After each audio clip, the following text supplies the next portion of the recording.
ఓం సాయిరామ్. శ్రీ సాయి సచ్చరిత్రము. భగవంతరావు క్షీరసాగరుని కథ.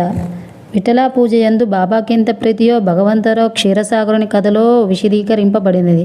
భగవంతరావు తండ్రి విఠోబా భక్తుడు.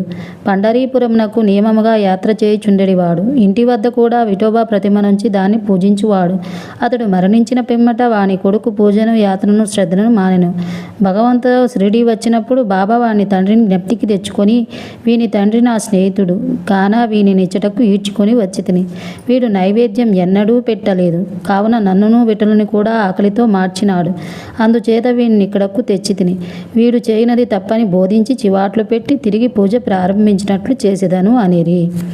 ప్రయాగ క్షేత్రలో దాసగును స్నానము. గంగానది, యమునా నది కలియు చోటునకు ప్రయాగ అని పేరు. ఇందులో స్నానమాచరించిన ప్రతి వారికి గొప్ప పుణ్యం ప్రాప్తించునని హిందువుల నమ్మకం. అందుచేతనే వేల కొలది భక్తులు అప్పుడచ్చటికి పోయి స్నానమాడుదురు.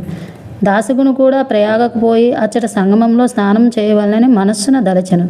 బాబా వద్దకేగి అనుమతించమనెను. అందుకు బాబా ఇట్లు జవాబిచ్చెను: అంత దూరం పోవలసిన అవసరమే లేదు. మన ప్రయాగ ఇచ్చటనే కలదు. నా మాటలు విశ్వసింపుము. ఎట్లన్నంతలో నాశ్చర్యకరములన్నింటికంటే నాశ్చర్యకరమైన వింత జరిగినది.